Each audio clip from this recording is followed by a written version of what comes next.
Assalamualaikum warahmatullahi wabarakatuh. Perkenalkan, nama saya Fatlina Ruhama dengan NIM 1702949 dari Program Studi Pendidikan Matematika Universitas Negeri Padang.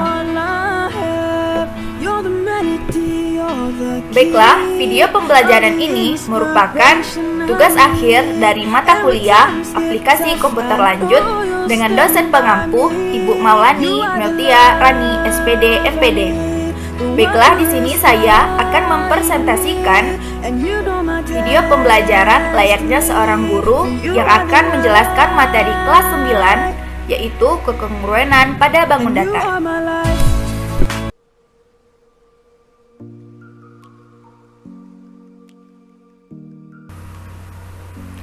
Assalamualaikum warahmatullahi wabarakatuh. Bagaimana kabarnya Ananda hari ini? Ya, alhamdulillahirabbil alamin, kita masih diberikan kesempatan dan kesehatan oleh Allah untuk belajar pada hari ini. Sebelumnya, Ibu akan mengecek kehadirannya dulu ya. Siapa yang tidak hadir pada hari ini? Ya, alhamdulillah semua Ananda dapat hadir pada pembelajaran hari ini. Ibu harapkan tetap dipertahankan kehadirannya seperti ini terus ya. Baiklah Ananda semua, pada pertemuan sebelumnya Ibu telah menugaskan Ananda semua untuk membaca bab, ya benar sekali, bab tentang kekongruenan pada bangun datar.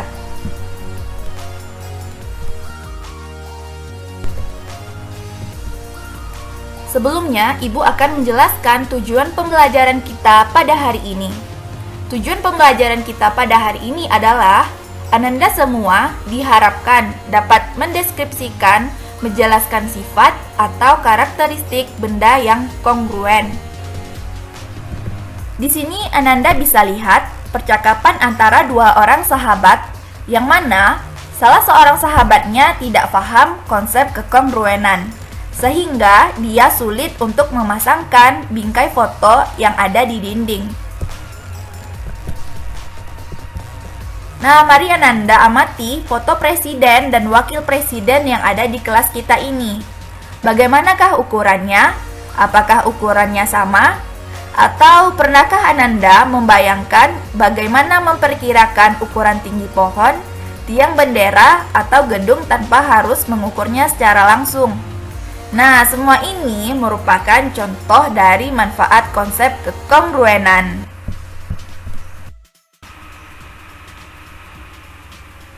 Nah, yang pertama, kita akan mempelajari cara mengidentifikasi dua bangun yang kongruen. Nah, di sini Ibu telah menyediakan beberapa contohnya.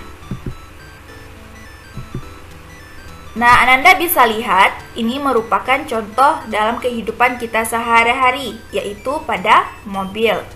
Yang mana contoh pertama merupakan dua gambar mobil yang kongruen.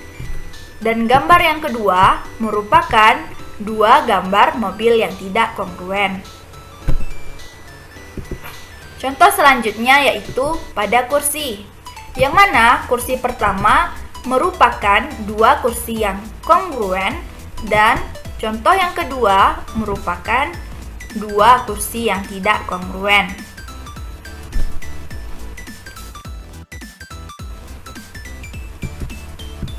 Nah, contoh yang terakhir yaitu pada figura lukisan. Figura lukisan pertama merupakan dua figura lukisan yang kongruen, sedangkan gambar yang kedua merupakan figura lukisan yang tidak kongruen. Nah, sampai di sini, apakah Ananda sudah paham cara mengidentifikasi dua bangun yang kongruen? Jadi, apa yang dimaksud dengan kekongruenan?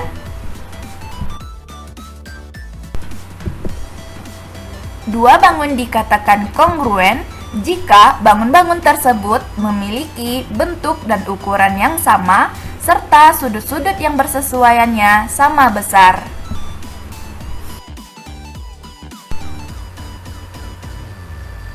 Baiklah Ananda semua, agar Ananda dapat memahami konsep dari kekongruenan bangun datar, Ibu mempunyai contoh soal. Nah, perhatikanlah gambar di samping ini.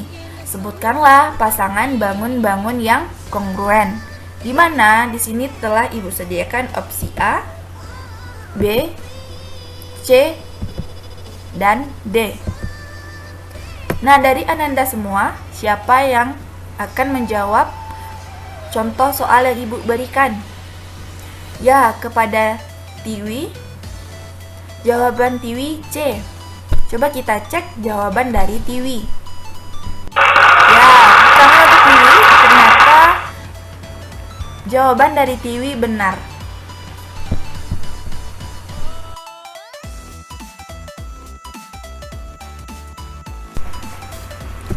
Selanjutnya, kita akan belajar tentang syarat dua bangun datar yang kongruen.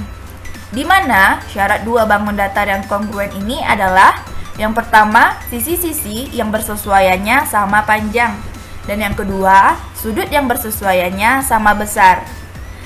Nah, ini merupakan dua bangun datar yang kongruen, di mana sisi-sisi yang bersesuaiannya adalah sisi AB dan sisi PQ, sisi BC dan sisi PR, sisi CD dan sisi RS, sisi AD dan sisi QS. Sedangkan sudut-sudut yang bersesuaiannya adalah sudut A dan sudut Q, sudut B dan sudut P, sudut C dan sudut R, sudut D dan sudut S. Segitiga yang kongruen adalah sama dengan syarat dua bangun datar yang kongruen tadi, di mana sisi-sisi yang bersesuaiannya sama panjang dan sudut-sudut yang bersesuaiannya sama besar. Nah, di sini terdapat dua buah segitiga, yang mana sudut yang bersesuaiannya adalah sudut AB dan sudut E, sudut A dan sudut D, sudut C dan sudut F.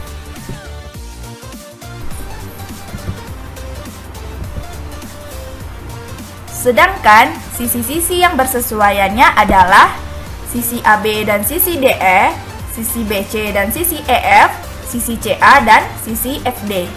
Atau dengan kata lain, bisa kita tulis AB per DE sebanding dengan BC per EF sebanding dengan AC per DF, nilainya 1. Nah, untuk menyatakan dua segitiga kongruen, sebaiknya berdasarkan titik-titik sudut yang bersesuaiannya dan berurutan. Contohnya seperti ini.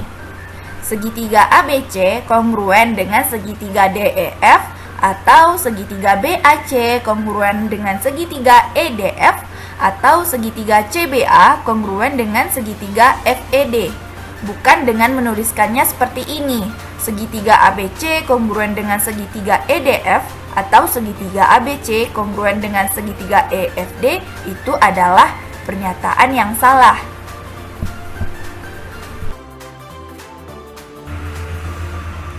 Untuk menguji apakah dua segitiga kongruen atau tidak perlu menguji semua pasangan sisi dan sudut yang bersesuaian. Dua segitiga dikatakan kongruen jika memenuhi salah satu kondisi berikut ini. Yang pertama, ketiga pasangan sisi yang bersesuaiannya sama panjang, atau yang sering disebut dengan sisi-sisi-sisi. Yang kedua, dua pasang sisi yang bersesuaiannya sama panjang dan sudut yang diapitnya sama besar, atau yang sering disebut dengan sisi sudut sisi. Yang ketiga, dua pasang sudut yang bersesuaiannya sama besar dan sisi yang menghubungkan kedua sudut tersebut sama panjang, atau yang sering disebut dengan sudut sisi sudut. Yang keempat, dua pasang sudut yang bersesuaiannya sama besar dan sepasang sisi yang bersesuaiannya sama panjang, atau yang sering disebut dengan sudut-sudut sisi.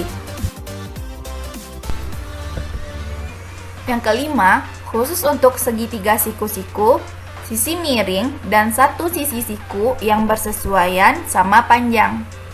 Baiklah Ananda semua, Ini merupakan 5 kondisi untuk menguji apakah dua segitiga kongruen atau tidak.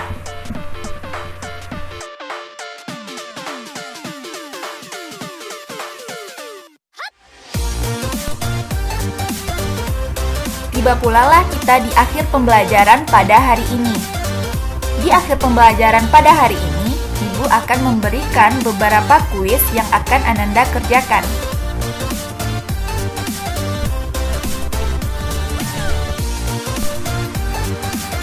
Terdiri dari 5 soal yang akan Ananda kerjakan dalam waktu 20 menit. Silahkan dikerjakan dengan teliti, fokus, dan jujur.